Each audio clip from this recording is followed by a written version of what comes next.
एक गांव के बाहर छोटा सा शिव मंदिर था जिसमें एक वृद्ध पुजारी रहते थे। एक दिन एक गरीब मां अपने नन्हे से बालक को मंदिर के द्वार पर छोड़कर चली गई। बहुत खोजने पर भी पुजारी जी को बालक के परिवार का कुछ भी पता न चला। जब गांव का भी कोई व्यक्ति उस बालक का लालन पालन करने को तैयार न हुआ तो पुजारी जी ने भगवान शिव की इच्छा समझकर उसे अपने पास रख लिया और उसका नाम भोला रख दिया। गांव के श्रद्धालु भक्तों से जो कुछ प्राप्त होता उसी से भगवान शिव का, पुजारी जी का और बालक भोला का किसी तरह गुजारा चलता। यदि किसी दिन कम भी पड़ता तो पुजारी जी बालक और भगवान को भोग लगाकर स्वयं गंगा जल पीकर रह जाते। धीरे धीरे भोला बड़ा होने लगा और अब वह पुजारी जी के कामों में हाथ बंटाने लगा। वृद्ध पुजारी जी के थके हारे हाथों को कुछ आराम मिलने लगा, इसलिए उन्होंने भोला को मंदिर की सफाई, भगवान शिव की पूजा, उनको भोग लगाने और उनकी आरती करने की विधि अच्छी प्रकार समझा दी। अब वे स्वयं भगवान शिव के जप व संकीर्तन में समय व्यतीत करने लगे। एक दिन भगवान शिव के मंगलकारी नाम शिव का जप करते हुए ही उनके प्राण छूट गए। अब बालक भोला भगवान शिव के ही सहारे था। उसने पुजारी जी की ये 3 बातें कभी नहीं भूली। 1.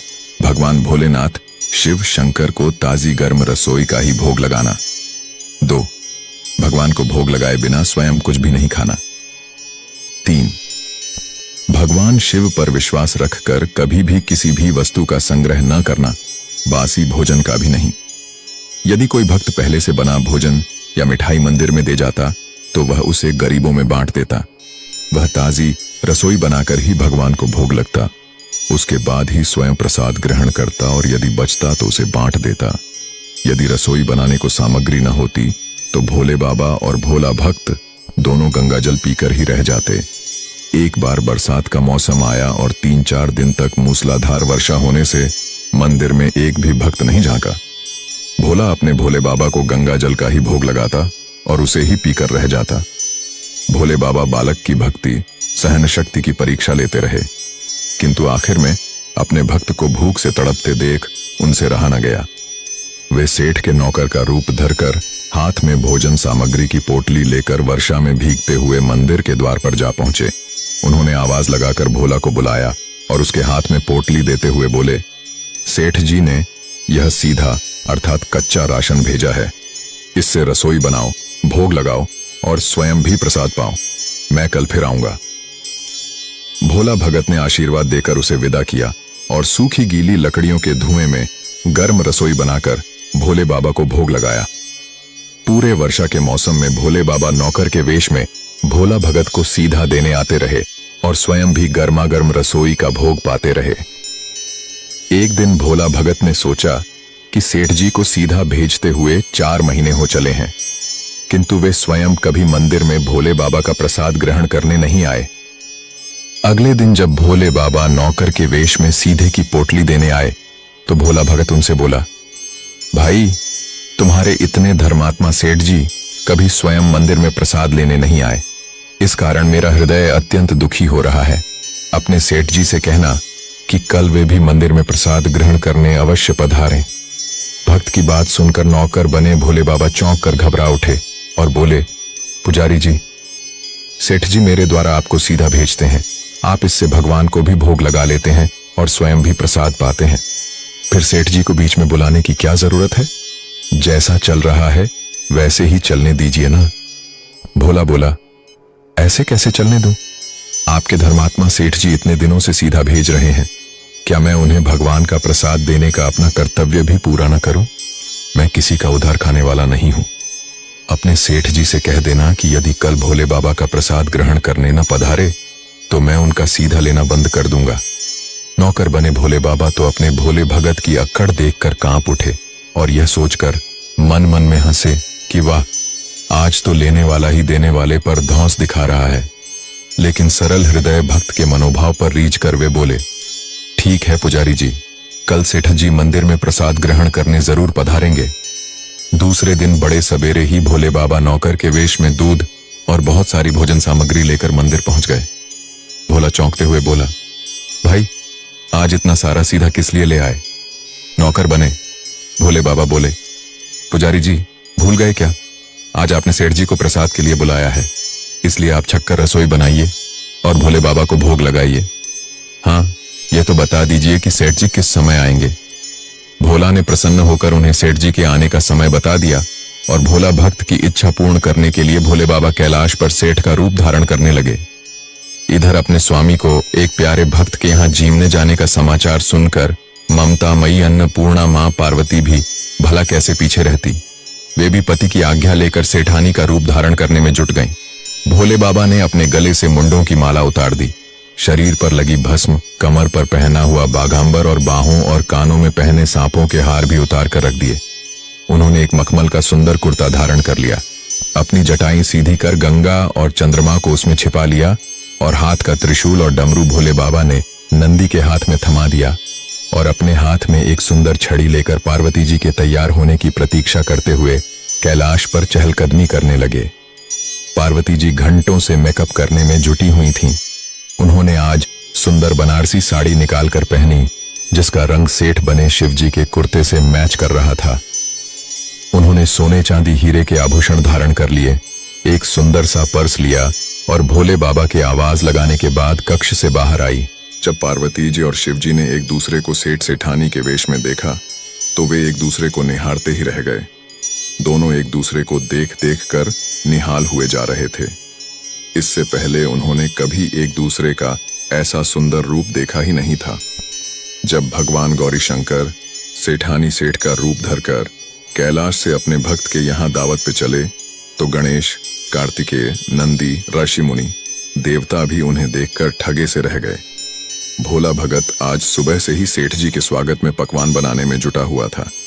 अपने भोले बाबा का भोग तो वह चलते फिरते बना लेता था, किंतु आज उसे कई महीने से भगवान को भोग लगाने के लिए सीधा भेजने वाले सेठ जी को भगवत प्रसाद देना था। अतः आज उसने अपनी सारी पाककला झोंक डाली थी।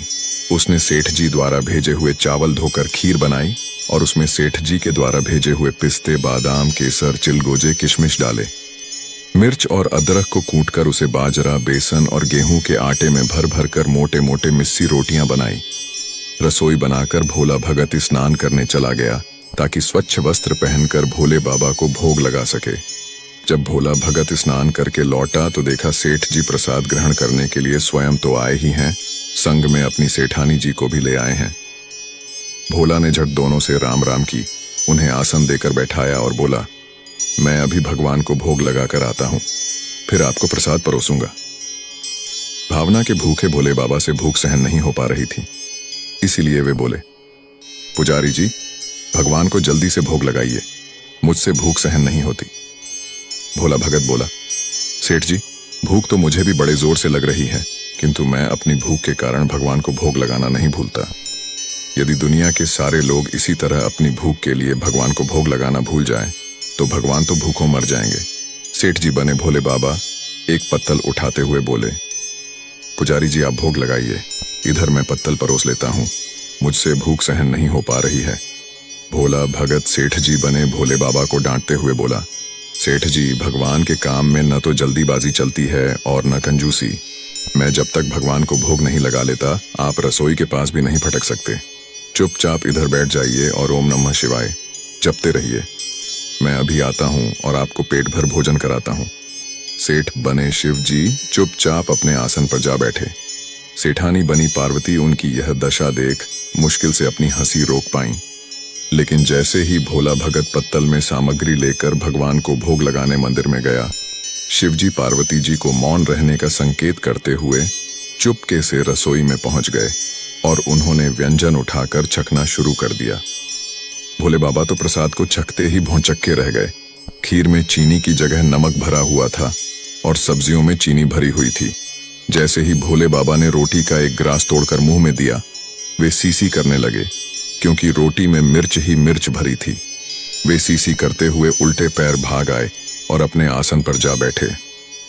मां पार्वती अपने स्वामी की यह हालत देखकर खिलखिलाकर हंस पड़ी। इससे पहले कि भोले बाबा पार्वती जी के सामने कुछ सफाई दे पाते, भोला भगत ओम नमः शिवाय मंत्र का जप करते हुए आ पहुंचा। उसने भोग को रसोई में मिलाकर उसे पवित्र बना डाला और फिर सेठ जी के सामने पत्तल परोसकर हाथ जोड़कर बोला, सेठ जी, अब आप जी भरकर प्रसाद पाइए। भोले बाबा तो अभी अभी भक्त की भक्ति से भी जोरदार उसके हाथ की बनी हुई रसोई छक चुके थे, अतः उसे जीमने की बात सुनकर उनके पसीने छूटने लगे। कभी वे भोला का तो कभी पार्वती का मुख देखने लगते। भोला बोला, सेठ जी, अब क्या हो गया आपको? अभी अभी तो इतनी उतावली मचा रहे थे, अब क्यों नहीं जीमते?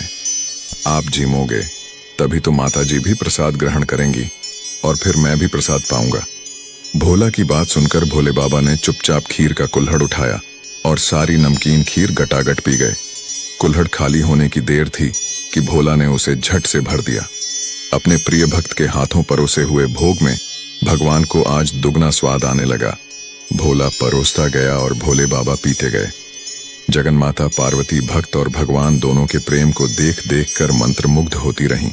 जब सारी रसोई समाप्त हो गई तो भोला को होश आया और बोला, वाह सेठ जी वाह, मैं ही बावला था जो इतनी थोड़ी सी रसोई बनाई। मुझे पता होता कि आपको प्रसाद ग्रहण करने का इतना शौक है तो और भी ज्यादा रसोई बनाता। भोले बाबा अपने पेट पर हाथ फेरते हुए बोले, पुजारी जी, मैं इतना रोज कहाँ खाता हूँ, किंतु आज प्रसाद इतना स्वादिष्ट बना था कि अपने पर वश ही नहीं रहा और खाता ही चला गया। किंतु तभी भोला भक्त उदास होकर बोला, सेठ जी, वह तो आपने ठीक किया, लेकिन माता जी तो भूखी ही रह गईं। ममतामयी पार्वती मां से भोला का उदास मुख देखा नहीं गया। उन्होंने बची हुई खीर की 4 बूंदें ही छक ली। भोले बाबा द्वारा भोग लगाने से प्रसाद में अद्भुत अलौकिक स्वाद भर गया था। ऐसी सुगंधित और मीठी खीर छककर जगत जननी आकंठ तृप्त हो गईं और उनके तृप्त होते ही सृष्टि का प्रत्येक प्राणी तृप्त हो गया। भोला भक्त बोला, सेठ जी, आपने और माताजी ने प्रसाद ग्रहण कर लिया, इससे मुझे अत्यंत संतोष हुआ है। समझ लीजिए कि आप दोनों द्वारा प्रसाद ग्रहण करने से मेरा भी पेट भर गया। मेरी तो वैसे भी महीने में 4-4 एकादशी हो जाती हैं, किंतु मैं भी एक दाना ले ही लेता हूं, जिससे कि भोले बाबा के प्रसाद का अनादर न हो। ये कहकर जैसे ही भोला ने खीर के पात्र में लगा चावल का एक दाना उठाकर अपने कंठ में डाला, उसकी जन्म जन्मांतर की भूख प्यास मिट गई और समस्त वासनाओं और इच्छाओं की तृप्ति हो गई।